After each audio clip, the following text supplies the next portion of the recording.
Good afternoon, everyone. I hope we're enjoying our holiday so far. Um, okay, so let me just go straight into it. Once I share my screen, please just confirm if you can see my screen. Can you guys see my screen? Okay. Okay. All right. Thank you, everyone. Good evening or good afternoon once again. My name is Mushokbe. So I'm just going to go straight into, okay, thank you. Thank you, Waliat. Thank you, Dami. Thank you, Juliet. Thank you, Clement. So I'm just going to go straight into what we have for today. Yeah. So if you are just joining digital marketing for entrepreneurs and small businesses, let me just do a quick reintroduction of who I am. Like I said in the first class, I'm not a lecturer, right? So I would really like this to be as interactive as possible. I like us to make this very conversational. So which is why I'm starting with an introduction. Hi, my name is Mushokwe. I have been doing brand and marketing communications for about 8 years. And when I say that I'm a digitally focused brand and communications practitioner, what I mean is that despite the fact that I've done brand and comms across, my focus primarily and for most of that time has been on digital. I have been privileged to work on brands like Jameson, Artex, Samsung, and NigerPay. So one thing you should always know about me is when we're talking about digital, when we're talking about strategy, I would always try to make this as storytelling and interesting as possible, so that people who are listening can follow. So I'll be using a lot of examples. I'll be using some case studies. And overall, I'll just try to make this as interactive as possible. So again, if you missed last week, this is just a quick recap of what we discussed last week. So in the first week, we did an overview of what digital marketing is. We said that digital marketing essentially is marketing on any digital platform. So it's not just limited to social media marketing, it's the whole umbrella of everything that's under it. And last week we started taking key elements of digital marketing that could enable an entrepreneur, a small business owner, to drive visibility for their business. One of the key platforms that we explored last week was Google. And we explored how to use tools on Google, such as Google My Business and Google Ads, to not only just improve visibility for your business, service, or product, but it could also we looked at ways on how this could help you attract customers and also grow your online presence. So we focused on Google My Business, which is a tool that aids local SEO, and we then looked at different types of Google Ads and the ones that are applicable to your business. So last week we discussed how in great detail how to set up a Google My Business profile. We also discussed understanding how Google Ads work. What we also did was to cover practical ways business owners, marketers, anybody actually can optimize their online footprint and reach more people effectively. One of the key things, like I said, we did was to do a demo on how to set up Google My Business, which is what the assignments for last week was woven around. So again, if you're just joining this discourse for the first time, we usually have assignments every week. And what we usually like to do for the first couple of minutes in this presentation is to look at some assignments that were submitted last week and also, some of the more interesting submissions that came in. So in looking at last week's assignments, what's at the end of the course, what we aligned on doing as a class was to use your business or any business of your choice. So we laid emphasis on the fact that it doesn't necessarily have to be your business. It could be any business of your choice. The assignment was to attempt the setup of your Google My Business profile. And what I asked was for a 2-page summary describing the steps that you took, the key details that you added, the details like your business description, images, operating hours, challenges faced, etc. So what I'm going to do is I'm going to show us some assignments from last week that I think caught my attention. Please let me know once you can see my screen. Okay, can you guys see my screen now?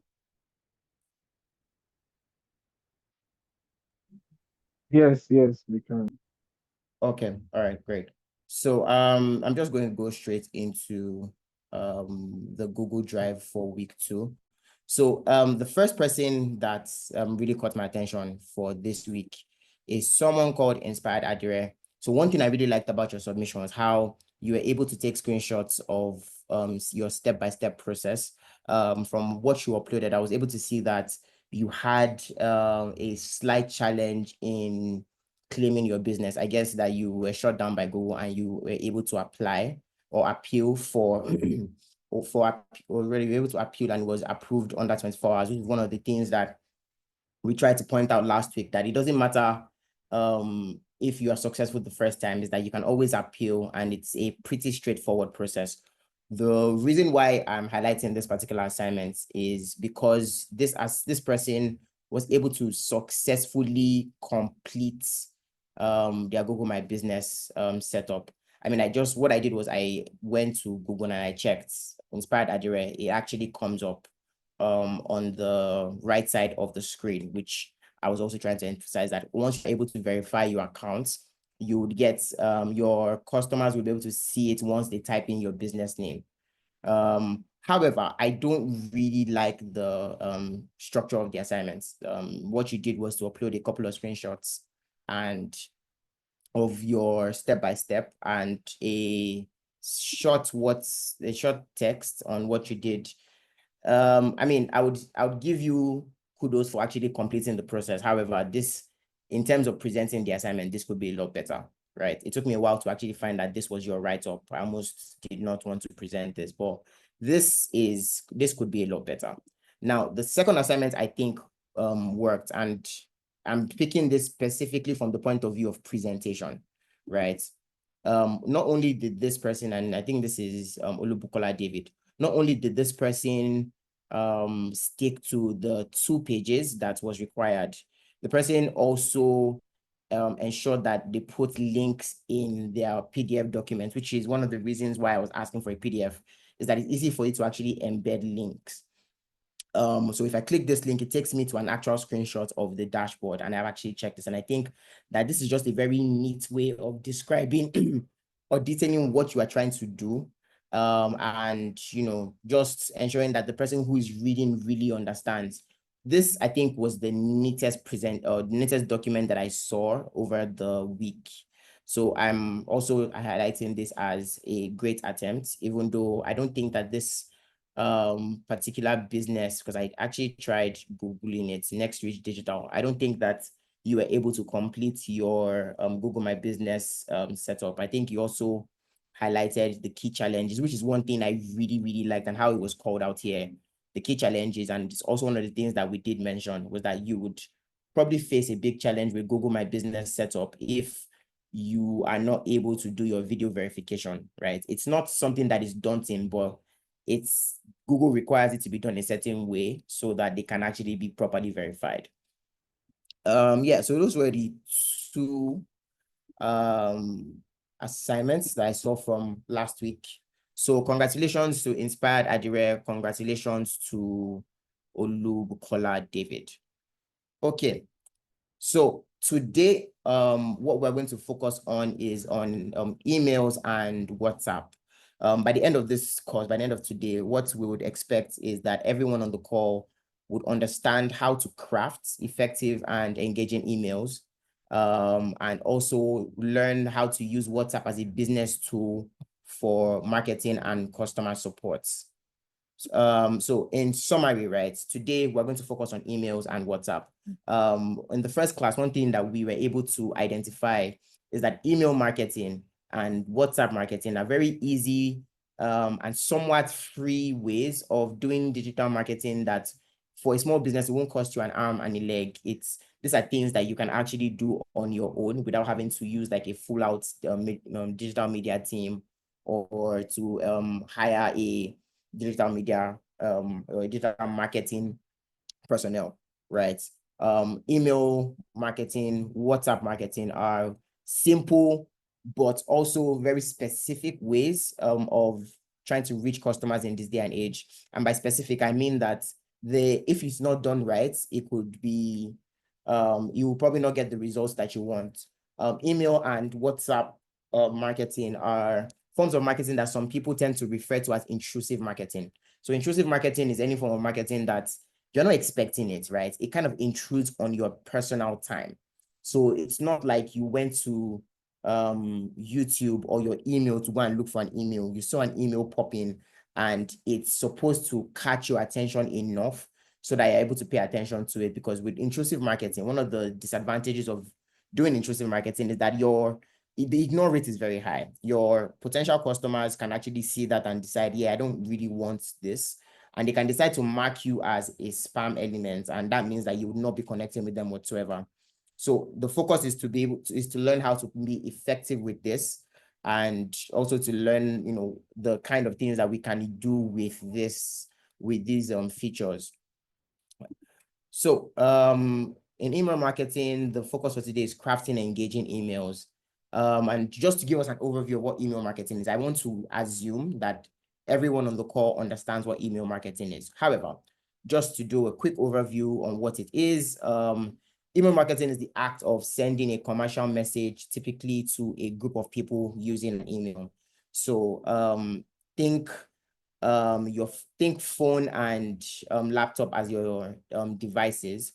Your email marketing is any form of marketing that targets your email as a landing page. So the objective is to be able to send customers, either potential or existing customers, targeted messages via email. So when you are, for example, if you buy something on Chowdeck and they send you an email that your order is being processed, that's email marketing. Email marketing doesn't necessarily mean that you're trying to sell or to convert people into actual customers. Sometimes email marketing can be done from the point of view of, just connection, just awareness, right? One specific way that I have seen email marketing done, that I found very, very, I don't want to use the word interesting, but I was able to resonate with it better because I was expecting it from the person, was when I subscribed to an artist's email newsletter. This person wasn't telling me about the songs that they were trying to release or progress on their album.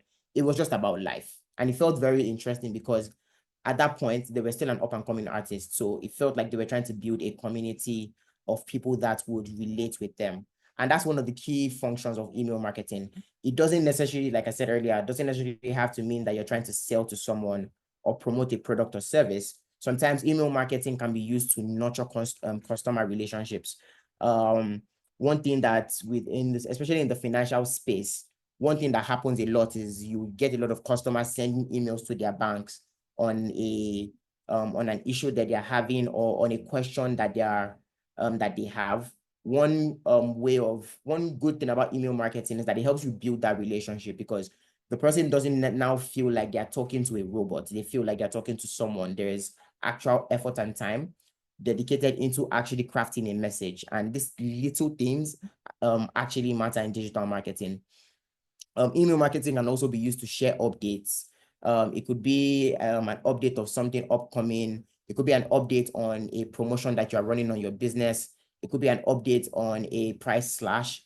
Email marketing is one great way to connect with the right set of people, especially when you have a customer base of people who have actually, they subscribe to your email newsletter, they've bought stuff from you, and by buying stuff from you, you've gotten their email address, so they're expecting you to send emails from time to time.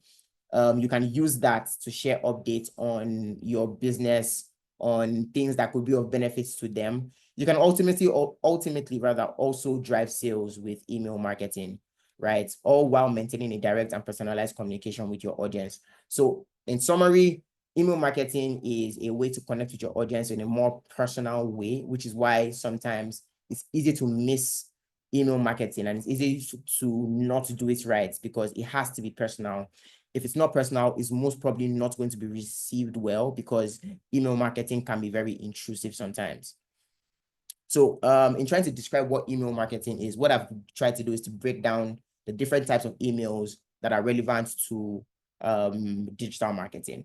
So the first I want to highlight is called a newsletter. So a newsletter is a regularly sent email that contains valuable content, updates, insights, anything that you can send to your subscribers, your customers, that keeps them informed and engaged with your brand.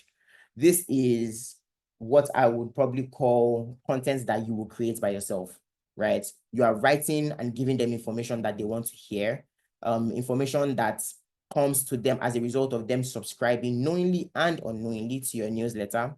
Your newsletter could also include articles, tips, your news about your company, industry trends. I've seen this with industry trends. I've seen this a lot with financial services. One of this app I use to save and invest called RiseVest, and RiseVest does this thing where they would send you industry trends on investments and the stock exchange market, for example.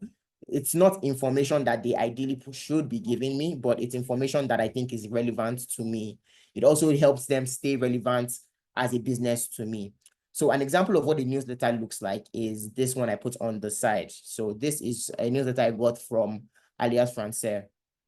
I think because I have attended a couple of things in this building, and I think I bought a ticket directly from them. They started sending me newsletters. I think it's actually pretty interesting, because what this does is that it gives me a heads up on what is actually happening.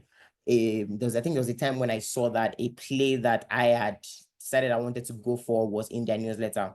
So for a business like this that is more or less functioning like an event center, right? You can have a newsletter put out that tells people all the wonderful events that are happening there, things that will get people to your space. And that's the beauty about newsletters. That's what it essentially does for you. The second type of email is a promo email or a promotional email. So these are emails that are designed to encourage immediate action. The promo emails are related to sales, discounts, special offers. So a promo email is one type of email you would send when you're trying to sell something. So you have a discount, and you want your customers to buy 3 products and get 10% off of each of the products and maybe free delivery. Because it's not something that you want to put out to your whole potential audience. You're not trying to inform everybody on Instagram, Facebook. This is just for your transacting customers, the people who do business with you week on week, month on month, day on day, right? A promo email is something that you could actually send, because again, you can categorize the emails of those who are doing business with you as an email list and just send them a promotion. You can also send, if you have like a referral code or a referral campaign, you can send that as an email. These are things that you possibly not want to display to the general public. This is not something that you want everyone to know about, just a specific type of people. Promotional emails focus on driving purchase, increasing conversions through compelling calls to action.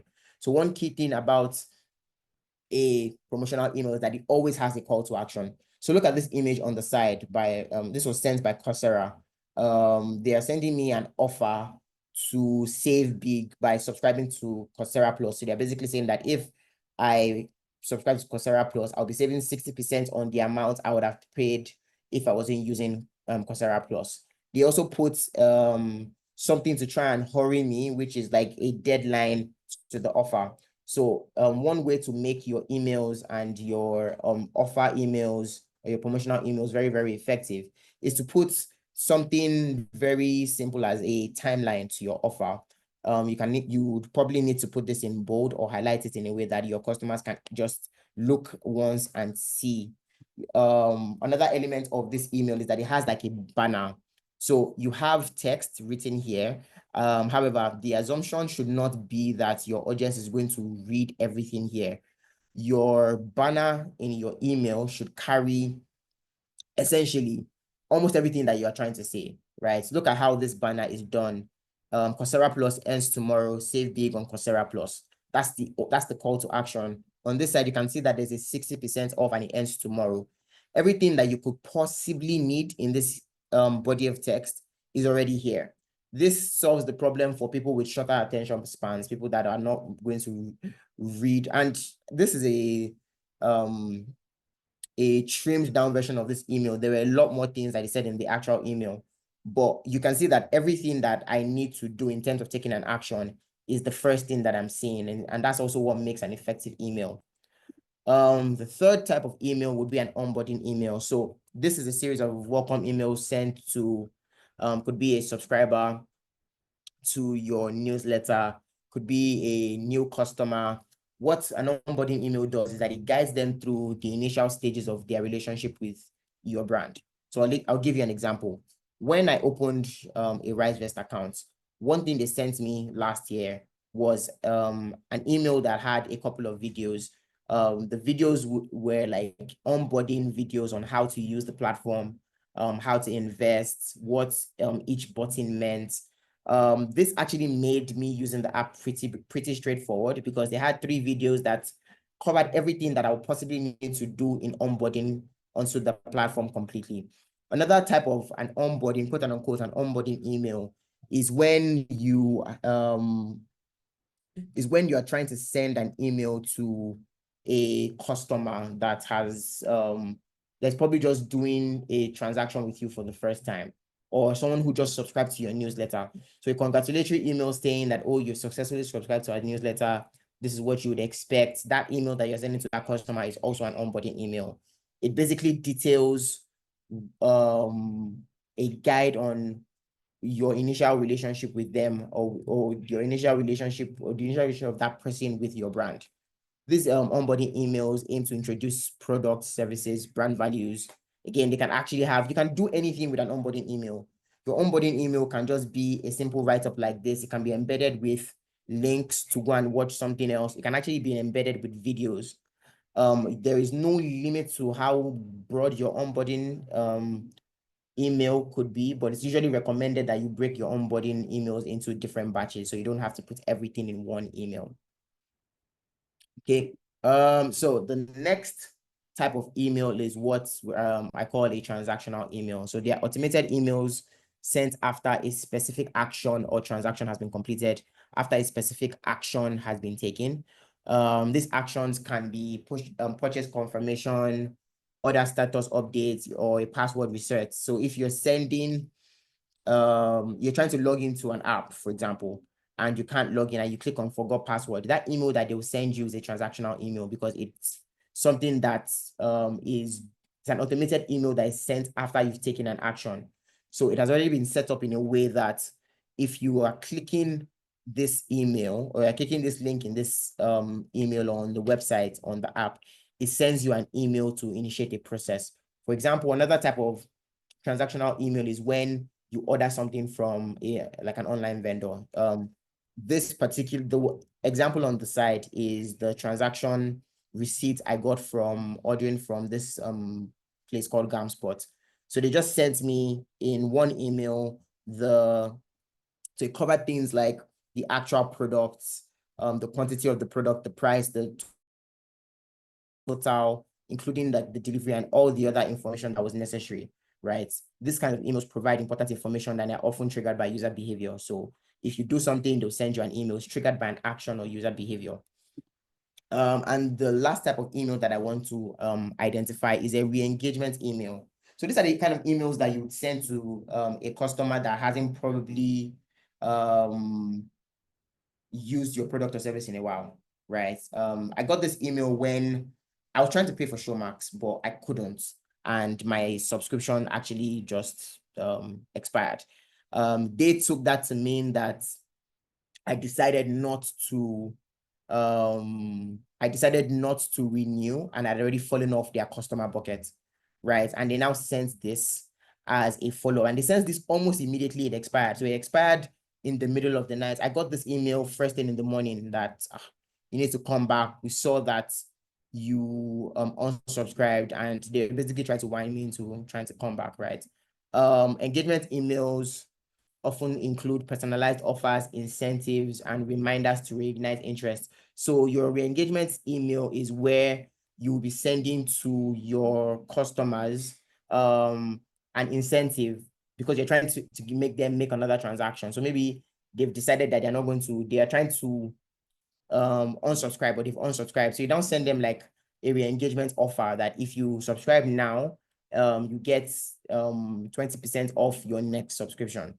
Those kind of emails that you get that are trying to prompt you to coming back and making another engagement on either with the product, the service, or the app or whatever is called a re-engagement email. Please, if you're following, just drop an emoji in the chat. So we're going into the first poll of the day. Mr. Godwin, could you please help us pull up the poll? Yeah, thank you. So the first question, the first poll is, which of these makes you click an email? Again, it's a single choice. You can just pick any of them. Again, this is the kind of question that doesn't have like a specific answer, but it's just to gauge where our minds are at in terms of what the course is, where the course is taking us. Okay, all right, thank you. Okay, interesting. 78% of the people are saying that what makes them click an email is a compelling subject line. Yes, one of the most important things about writing an effective email is having a compelling subject line. Your subject line has to either excite them, interest them, or basically your subject line is one of the first ways to attract people to opening and clicking on your email. Nobody clicked on clear and concise content. Again, no wrong answers. However, clear and concise content is also another way of writing an effective email. This is something that would make you want to click an email. If your if the body of your email is clear and concise and they understand what they need to do in very, very simple terms and very, very summarily. If you have a call to action that follows, you would most probably get a click on that. A strong call to action is also another element that makes you click on an email. I fell for something recently and I was intrigued that I fell for it because it was from Tim and I thought it was just interesting. And that was because their call to action started from an ad I saw on Instagram.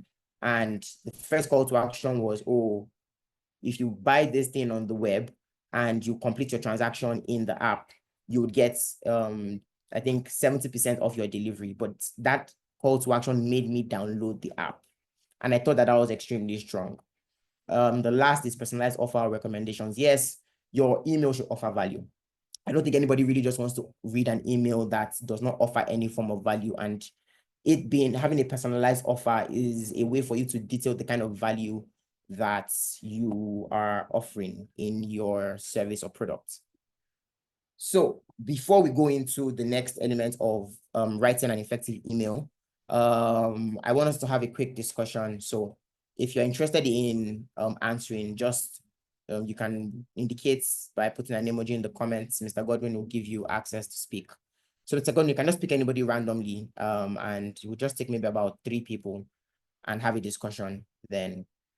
Just so we know this particular discussion, if you say something that is really, really interesting or in line with what the next point is, then you could be selected to win airtime. I think the people from last week got their airtimes this morning. So does anyone want to try? You can just put a comment and put an emoji in the comment section. Okay. Mr. Godwin, there are 2 people who have their hands raised. If you could just give one person, anyone access to speak. Okay, Ezra Oluwalofifumi. Sorry if I didn't pronounce your name right. You have been granted permission to speak. Is Ezra still on the call? Okay, can you hear me? Yes, we can hear you. Good afternoon. Okay, so the goal of an effective email is to actually like reach the purpose of the sender of the email, that is. So the sender is sending it with an intention to have to receive a feedback or response from the receiver. So the goal of an effective email would be that the intention sender and achieve. So if I heard you correctly, you're saying that the goal is to receive feedback from your customers, right? Yes, to receive feedback or make them take an action as intended by the sender. Yeah. Does anyone want to give that another spin? That's not wrong. That's actually really correct. One of the key objectives of an effective email is feedback, right? You don't just want to send an email that no one is opening. You want to send an email where they can actually make yeah. So does anyone else, Mr. Godwin, you can just give someone else permission. Yeah, Damlola has the mic. Okay, all right, thank you. Hello, can you hear me? Yes, I can hear you, Dami. Okay, good evening. So evening. I believe that the aim or the major goal of an effective email is to have this sense of community, or I don't know, but I think you're able to nurture the attention of your customers or prospective customers, depending, and you have this personalized relationship with them. Okay, that's absolutely correct as well. Like the example that I gave with the up and coming artist from way back that just randomly sent emails, and this person actually didn't just send emails. There were voice notes embedded in that email, and it felt very, very personal. It felt like I was part of a community of people who have access to this, so quote and unquote up and coming celebrity. So it felt really, really cool at that time. And I think that that's actually one of the key goals of an effective email, is that it allows you to build community. It allows you to speak to people. So let's take one more comment. So Godwin, anyone, you can just select anyone. Okay, let's have Waliat Mashu. Okay. Can anyone hear me? So I don't know who is speaking actually. This is Waliyat, sir. Waliat Mashu. Okay. Hi, Waliat. This is Waliyat. Yes, sir. Wait on, sir. The reason for the goal of an effective email is to deliver the right information to the right person and to also gather subscribers so that you can be able to send information to them at the right time whenever you need them. So to gather information and to deliver message at any time you need them. Okay. That's actually correct as well.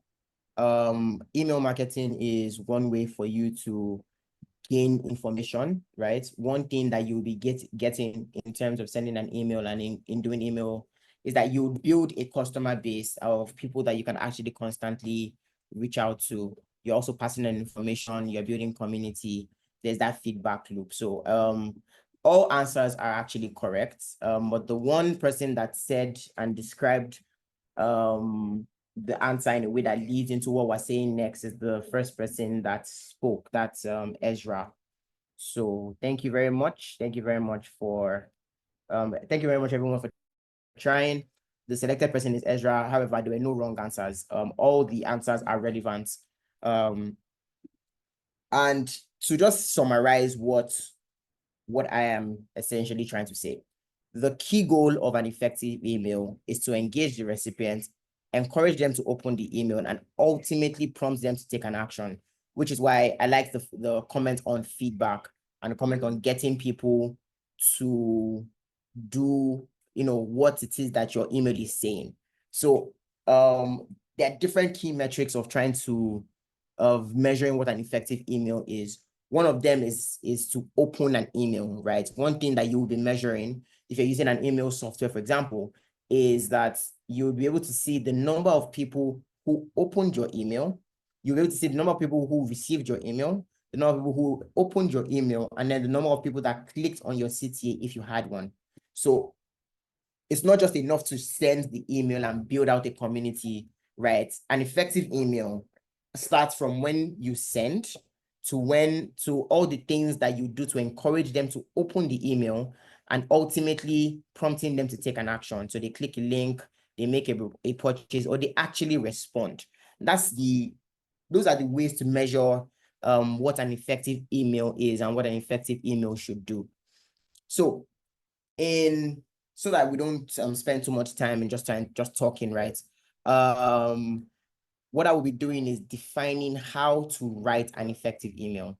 So this is what I'm calling the 5 W's of writing an effective email. And the 5 W's, if anyone on the call ever read mass communication, one of the first things you would learn is the 5 W's, which is you answering 5 major questions that start with W. The first question is who. Second question is what. The third question is when. Fourth is where, and the final and most important is why, right? So in trying to relate the 5 W's framework into writing an effective email, one of the first things that we would need to consider, and this is the major thing that really defines how your email will even be structured, is the who. By who, I'm referring to the audience of the email. Who are you writing to? And this is actually really key. If you do not have a clear goal on why you want to do email marketing, please don't do it. Because like I've said, email marketing is pretty easy to do. As long as you have an email, as long as you're able to pay for an email platform, straightforward. It's very straightforward, straight to the point. However, you should not think of doing email marketing or sending out emails if you're not trying to be effective. And the first way to be effective is figuring out your goal and figuring out who you are writing to. Understanding your target audience is going to help you not just structure your email, but it's also going to give you information on how you should tailor the email's tone, what kind of language you should use in the email, what will be the content of the email. There are different types of people in trying to reach in terms of communication, right? And there are some people that are they're not inclined to opening an email, right? You usually find them amongst like the older audiences. The younger audiences, Gen Zers, millennials, there's a way to speak to them, right? If, for example, so let me use this as an example of defining your who. If a financial service has a business banking platform and a retail banking platform, that would mean that on the surface level, they have 2 broad audiences. The first is an audience for retail banking, and the second is an audience for business banking. Now, you would obviously, if you're doing email marketing for that kind of business, you would obviously send out general information, general emails that speaks to all of your customer base. Now, but there will be some specific emails that even as you are writing it, the who is influencing what you are saying. So the kind of email you'll be sending to your retail customers would be very different from the kind of emails you'll be sending to your business banking customers. Your business banking customers would probably want information that is a lot more detailed, that can be a lot more woven towards people that are very financially literate. Now, for retail banking, you might not necessarily have your audience defined like that, right? You have younger people on your retail banking platform. So let's say in your retail banking platform, you have a savings platform. Means that your audience for that savings platform will be Gen Zers and mostly millennials. Those are in that particular age range, how you are writing, the tone, the detail and in the content and the kind of language to use. All of that is defined by who your audience is. So if you don't know the who, you shouldn't really be sending an email. It won't be effective. You just send an email for the sake of sending an email, and you'd realize that not a lot of people are actually engaging with it because you're not being deliberate in who you're trying to speak to. The second element of writing an effective email is the what. So what refers to the content? What is the purpose of the email? What's the objective of the email? What defines what you are writing in the email? Are you writing about a promotional offer? Is it a newsletter update? Is it a re-engagement campaign? Is it an automated email that is sent because they took a transaction? The what is the next thing that will define your effective email after you define the who.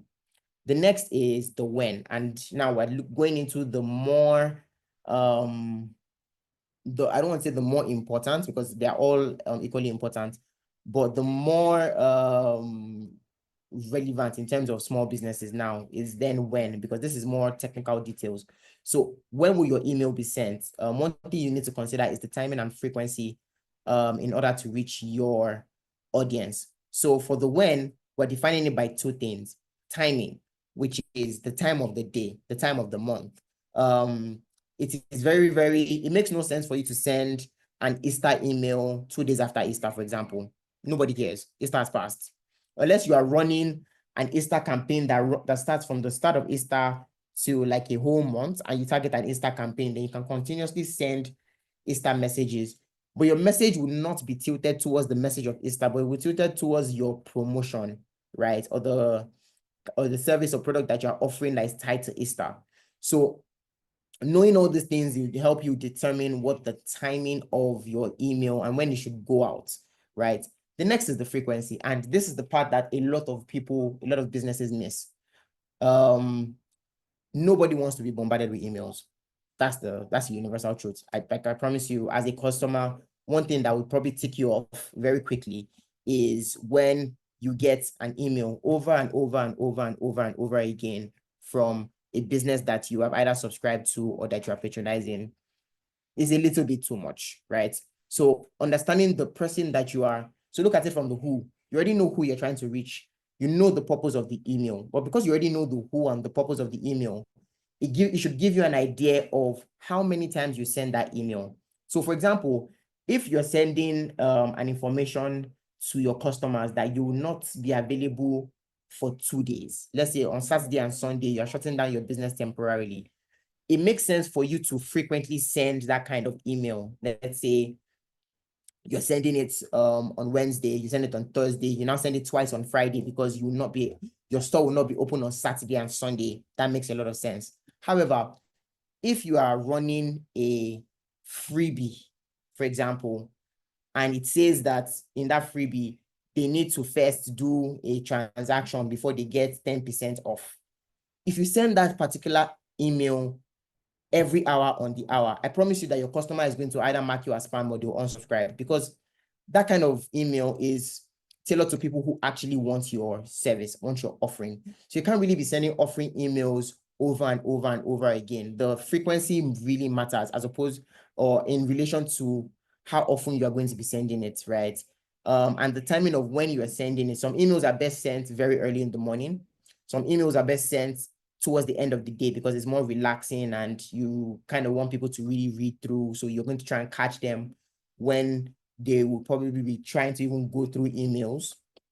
So understanding user behavior, who your audience is, the content, and also timing helps you write an effective email.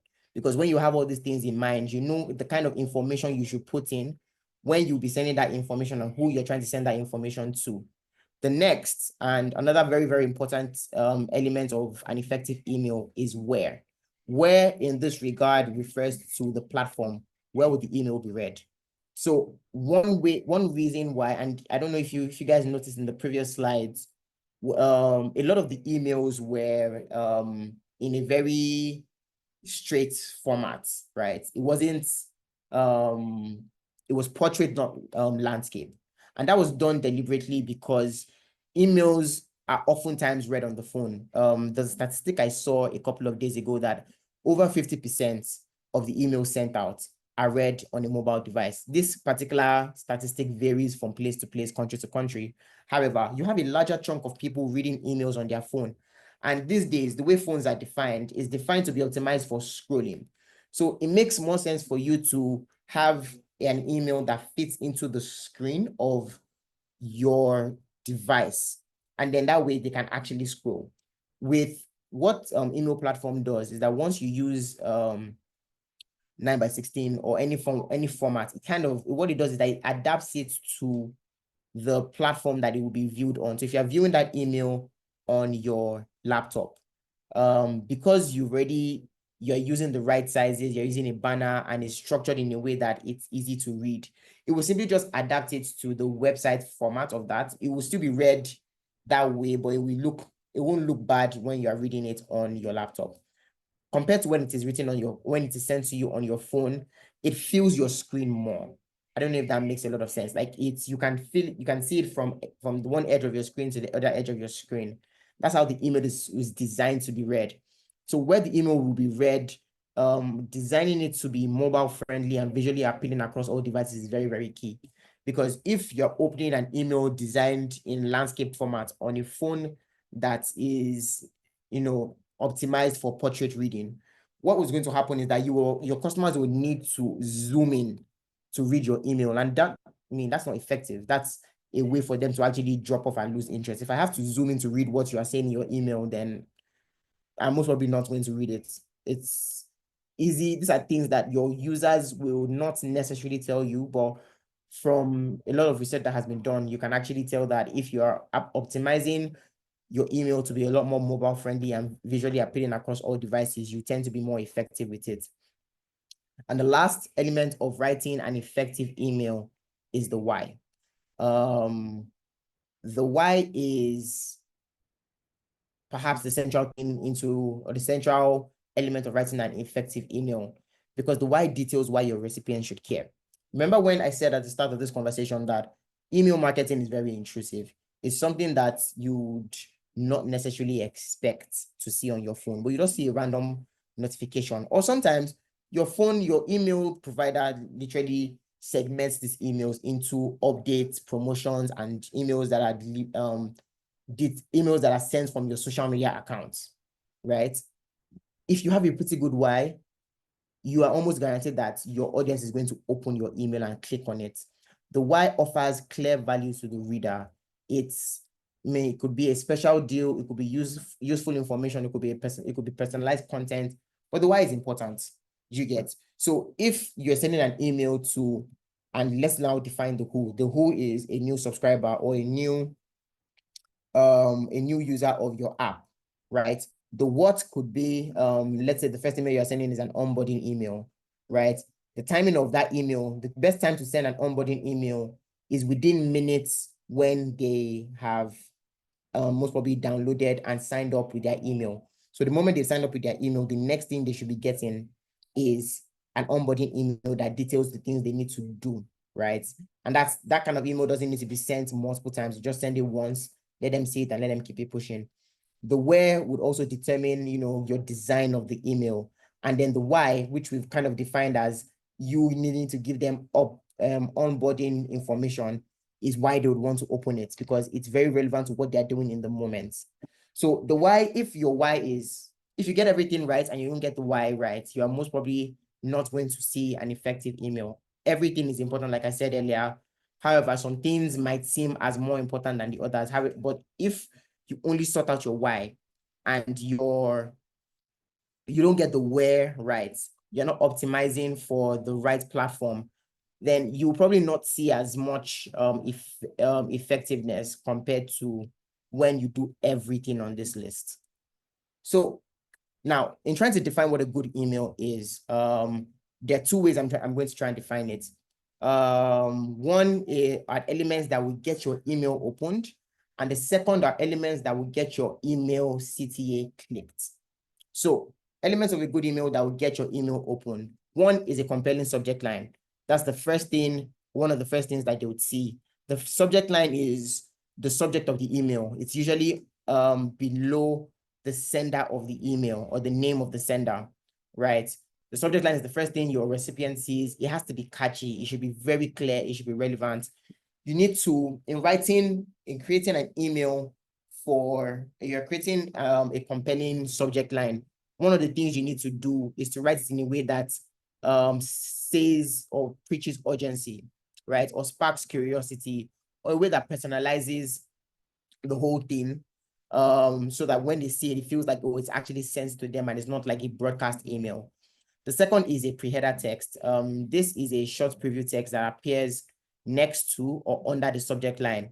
So if you open your email right now, you would actually see this. If you're getting an email, let's say from Amazon, the first thing you see is the sender name, Amazon, which is already relevant because you've subscribed, right? The next thing will probably be something like 10% discount off your next order.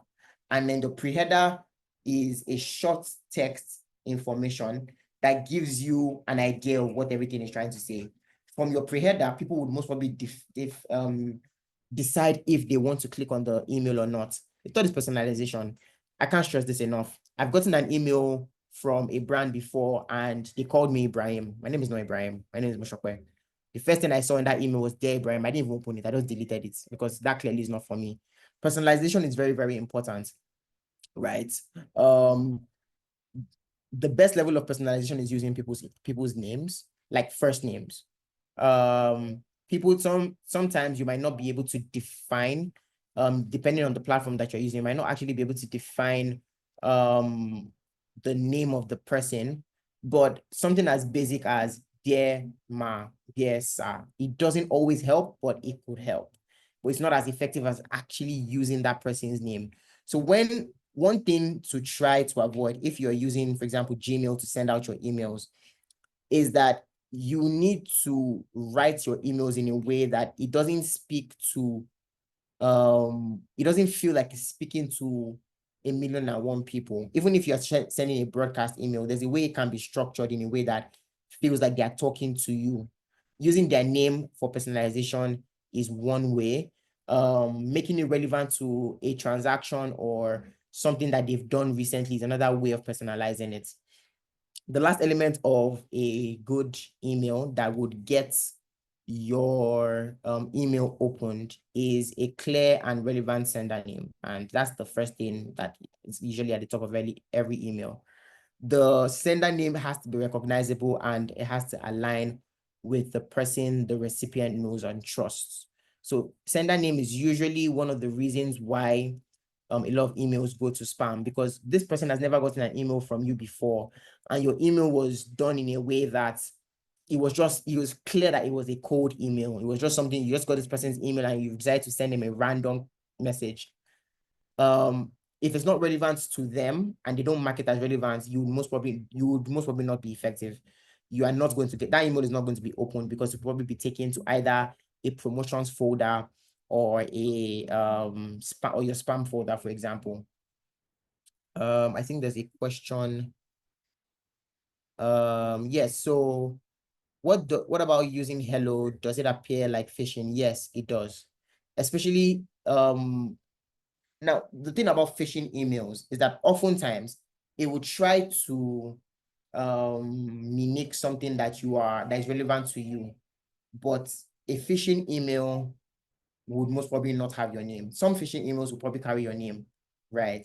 What is important in trying to note or know phishing emails or try to filter for phishing emails is that you most probably did not ask for that email.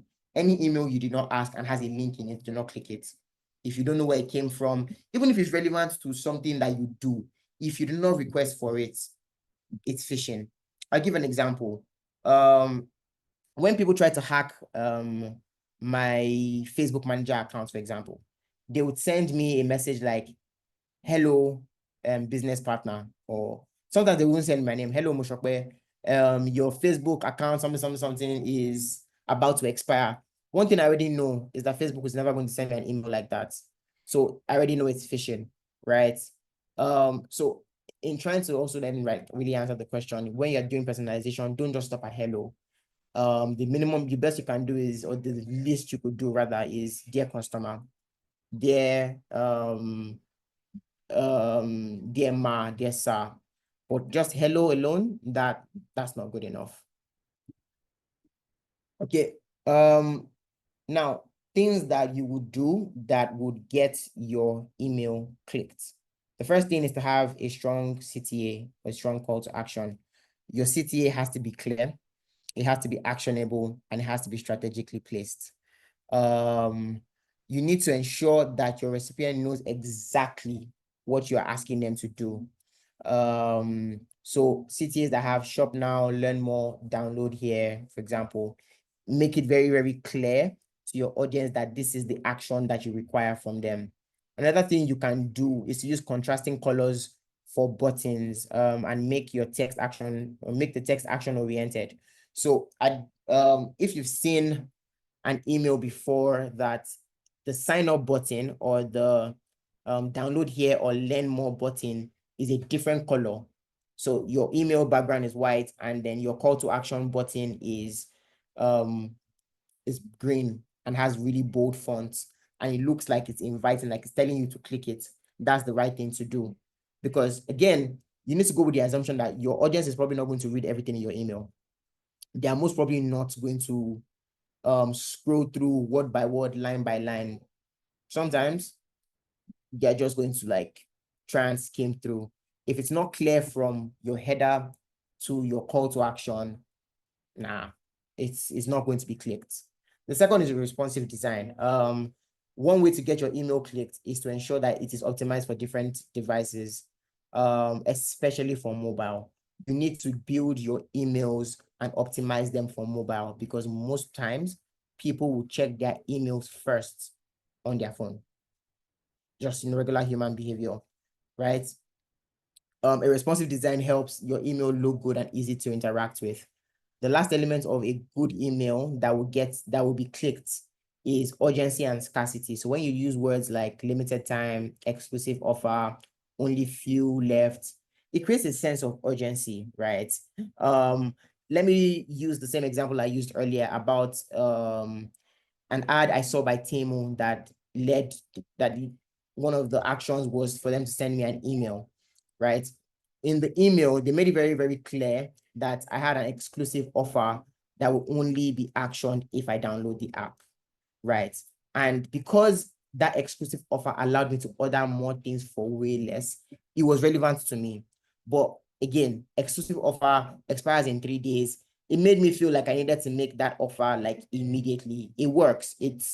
Some people have filters against that, but it's an effective way of getting it clicks, because if it's relevant, if what you're offering is relevant to me and is relevant to what I'm trying to achieve in that moment, urgency is going to work. It would ensure that I actually click the email. Now, when you embed things like urgency into your email, you need to be very, very, very careful in ensuring that your user and consumer journey is not bogus. What you don't want is baiting them with phrases like limited time, exclusive offer, and then you now require them to do like 10 things to get the exclusive offer. People would drop off. They will not interact with your email anymore. Some people can go as far as reporting you as spam. So you need to ensure that when you have offers and you're trying to nudge them to making an action that is really, really immediate and urgent, you have to ensure that the consumer journey isn't a lot. Don't take them to 5 steps or 10 steps before they can get what they want. It should be as simple and straightforward as possible. Okay, Mr. Godwin, please, could you pull up the second poll? Please, if you have any questions, you could put them in the comments as well.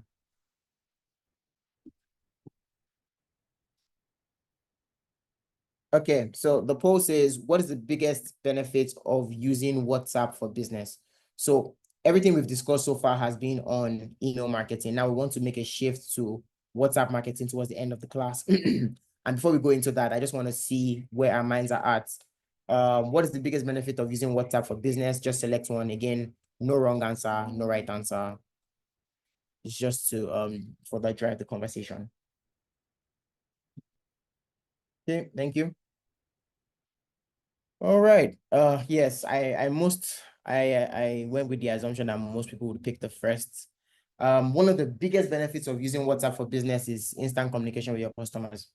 It's as simple as that.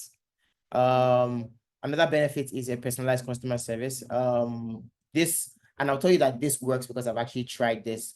I've realized that people are more comfortable chatting than calling, right? WhatsApp allows you to be able to speak to your customers one-on-one. The third is cost-effective marketing and promotions, and about 17% of the people on the call selected this. Yes, WhatsApp is actually very cost-effective. It's a way for you to promote your business without actually spending money. And the last is increased customer engagement and retention. Yes, that is also true. Using WhatsApp for business allows you to increase your customer engagement. You are able to track the number of people that have actually sent you messages. You can also track the number of people that are being retained on your WhatsApp. Okay, thank you. All right.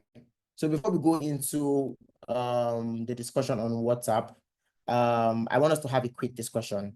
Again, if you want to answer, raise your hand, put an emoji in the comments. Mr. Godwin will just give you access to speak. But the discussion is, what do you think are the potential pros and cons of using WhatsApp for business? So let's do it like this. You can give one pro and one con.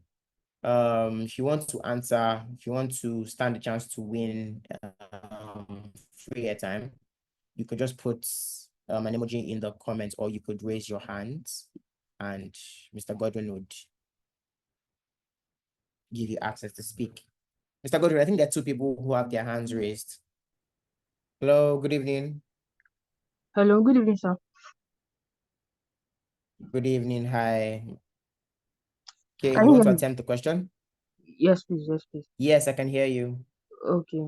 Um, for me, a pro would be like, yes, instant communication and personalization with your potential customers. And a con for me would be like, I think people can take such easy communication for granted. I think, yeah, which can become a burden for a business owner. Sometimes you get too Okay, many messages. Yes. yeah. Yeah, so I agree with you. However, that your last point is one of the biggest gray areas in doing business, right? You want a situation where people are actually texting you on WhatsApp. You want a situation where you have customers constantly texting you. While it is a con, and you are very correct, it's a con that people can take things for granted and cross lines, and also think that you should always be available and not be entitled to a downtime. Can you really complain when you have a lot of people who are texting you on WhatsApp? So it's a con, in my opinion. However, for some people, it's an ideal situation. They would rather see 20 messages at 12 midnight and know that they will be responding by 5 a.m. or 6 a.m., I've actually seen some businesses that will respond to you as at when you are texting them. And it can be a strategic decision to respond to the messages as at when you see them, but most of the responses can then come between your hours of opening. Okay, that's fine. That's a very wonderful comment. I think the person that spoke was SS. Someone else has their hand up. Mr. Godwin, do you want to give? Let's have one more comments. Okay, okay. We are kind of running out of time, so I guess the only person who would get any airtime would be the last person that spoke. I guess the person's name is SS. So, all right, thank you very much for contributing to that. Congratulations. Okay, so let's quickly go into just an overview on WhatsApp for business, the different ways it could help your business generally. So using WhatsApp for business, summarily, WhatsApp for Business is an app that is free to download. It's the business version of your regular WhatsApp, right? And the business version of your regular WhatsApp has specific features that can aid you with business interaction. It allows small and medium-sized businesses to connect with their customers more efficiently. What WhatsApp for Business does is that it allows you to manage customer communication, provide quick support, share updates, display your products catalogs, run promotions, etc. Right?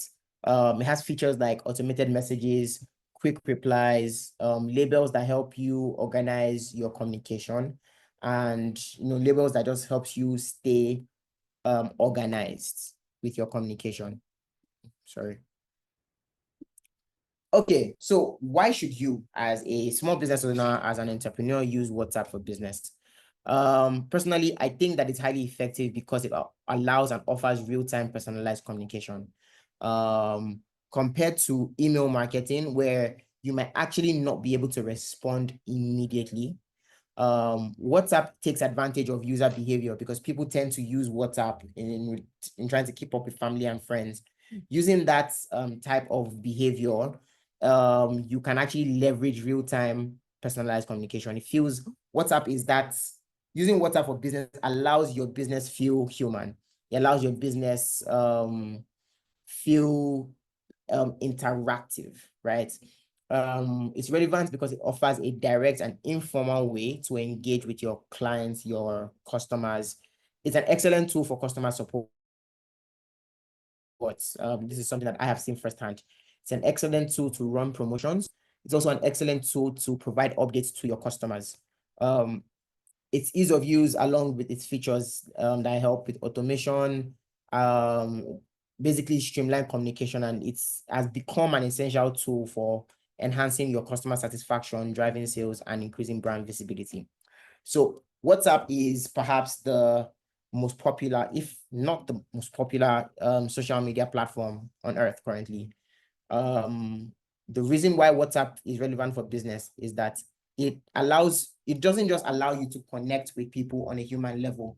It allows you to connect your own personal contact with your business. So if you are selling hair, for example, and you already have some contacts saved on your phone, right? You can actually use those contacts saved on your phone as potential marketing tools. So you are selling hair, you have like 300 women who will possibly be interested in selling hair. One way to use WhatsApp for your business is to leverage your personal communication and try to convert your personal contacts into your business contacts, right? There is almost no fall off between that kind of transition because again, everything exists on WhatsApp. Yeah, so it's one of those key things that allows you to do business very efficiently and effectively. So key elements of WhatsApp for business. One is the business profile. It allows you to create a professional business profile with essential information like your business name, address, description, email, website link, anything that makes it easy for your customers to learn more about your business, it does. So essentially, this is what your business profile would look like. The major difference between this and your WhatsApp, your regular WhatsApp, is that you can put your category, for example, put your address, your email, your website. All of this would appear as a business. There's a question by Uchenwo. So how do you convert your contacts in? So you would be able to export your contacts to your WhatsApp business if those contacts are saved on your phone. So the best bet for you would be downloading WhatsApp business on the same phone you have, maybe your personal WhatsApp. So it's going to be functionally 2 different apps, 2 different lines. And then you'll be able to just import the same contacts you have because it's going to be on your phone. So you'll be able to see those contacts on your WhatsApp because it's already saved directly on your phone.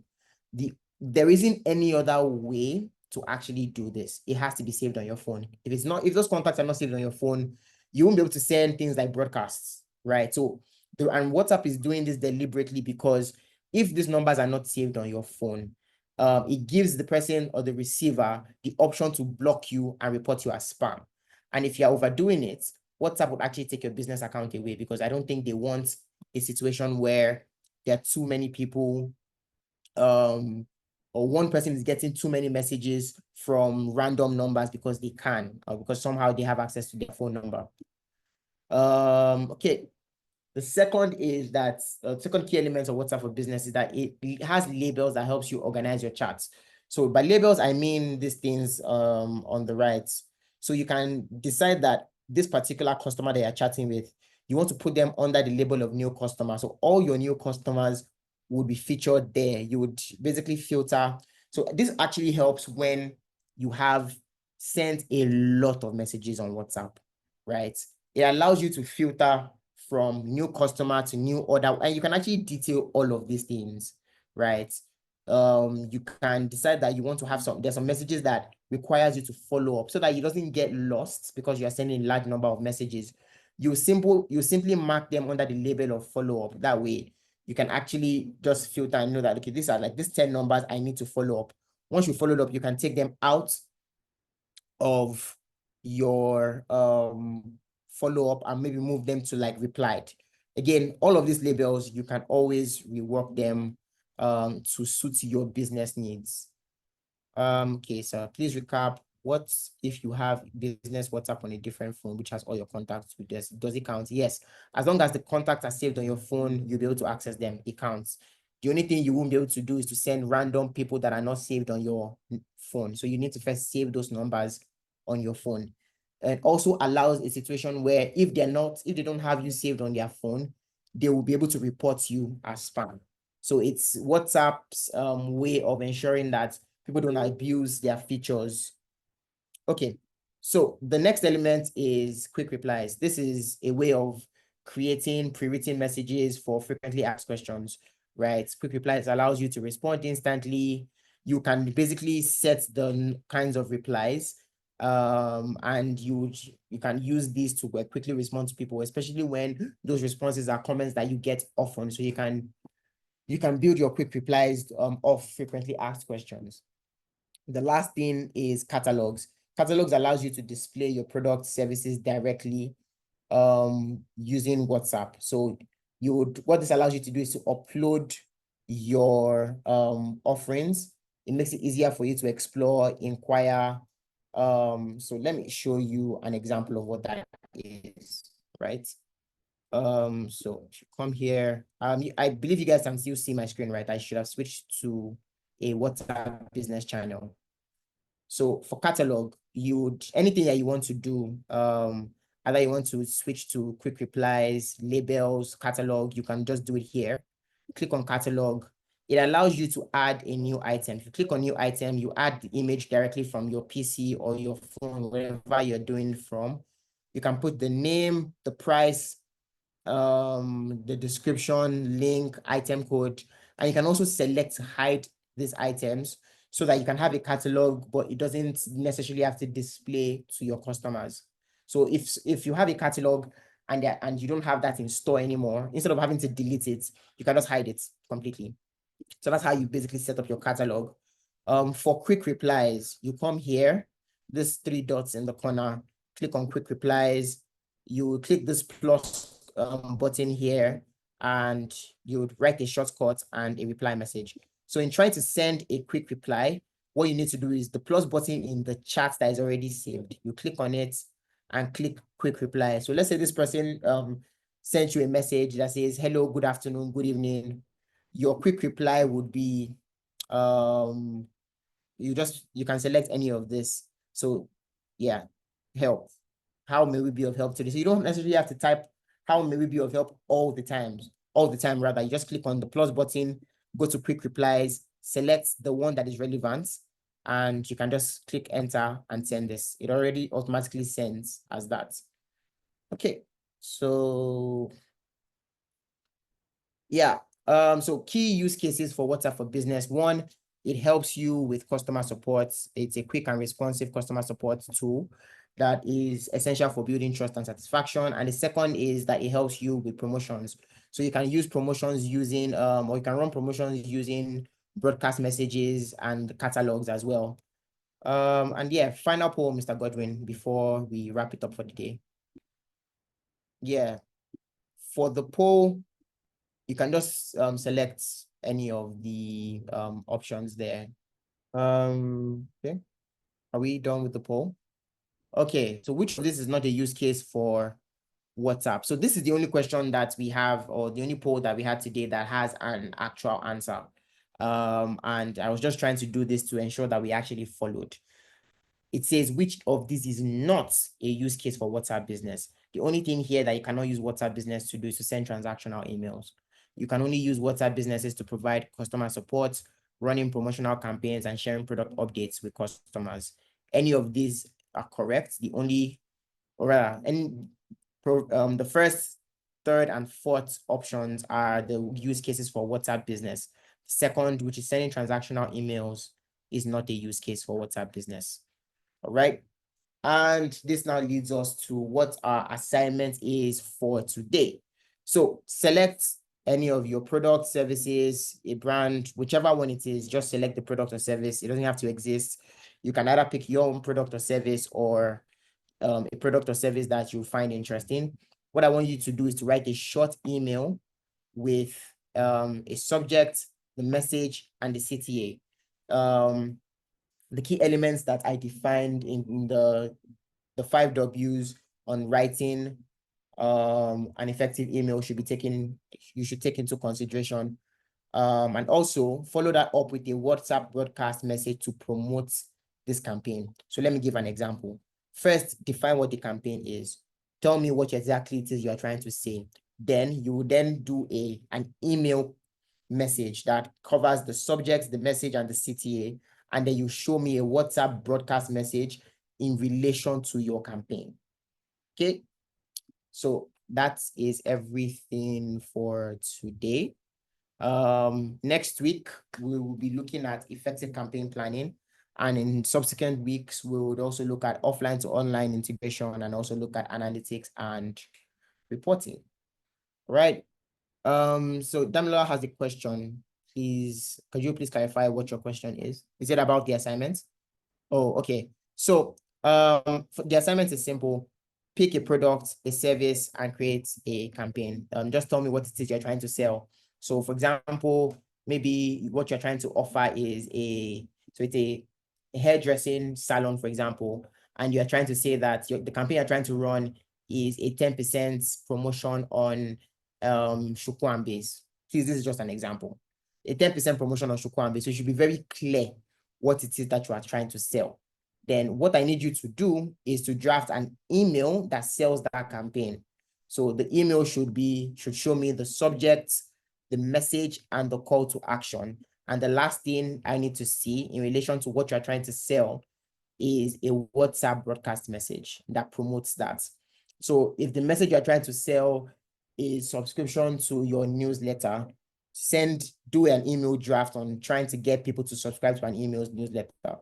If it is an onboarding email or an onboarding campaign you're trying to run a series of emails and WhatsApp messages about people or to people that are subscribing to or have onboarded on your platform or have bought something from you recently, you have to do an email and a WhatsApp broadcast to promote that. Okay, is that clear? Okay. If there are no other questions, can the assignments please be written? Can the assignments please be written out? When you say written out, I'm not sure I understand. But the appropriate way to send the assignments, you can just use Google Docs and save it as a PDF. There's nothing to attach in this, so it's just going to be a PDF document that you would upload. Yes, you can choose that you want to run a re-engagement campaign, so it applies. So your re-engagement campaign, define what you're trying to get them to redo, draft an email that sells that, and then draft a WhatsApp broadcast to your WhatsApp community about that. So the engagement could be, for example, I want this person to come and I want this person to come out and resubscribe to this platform that I have, right? So you do an email and also do a WhatsApp broadcast to people who have possibly dropped off as well. So the WhatsApp message should be written in a way that tells people that they can actually resubscribe. All right. So you mean, okay, yeah, sure. In the group chat, I can just copy this and paste it instead of putting the screenshots in the group chat. When I say group, I mean the WhatsApp group chat. Okay. If there are no other questions, I would hand over to Mr. Godwin. Thank you very much. Thank you so much, Mr. for that interesting session. So I believe everybody has gotten the assignments. This will also be shared on the WhatsApp community managers for those of you that missed it. And yeah, we look forward to having you next class, same time next Saturday. If there any other information to pass across in the WhatsApp community, do have a good evening. Thank you for joining.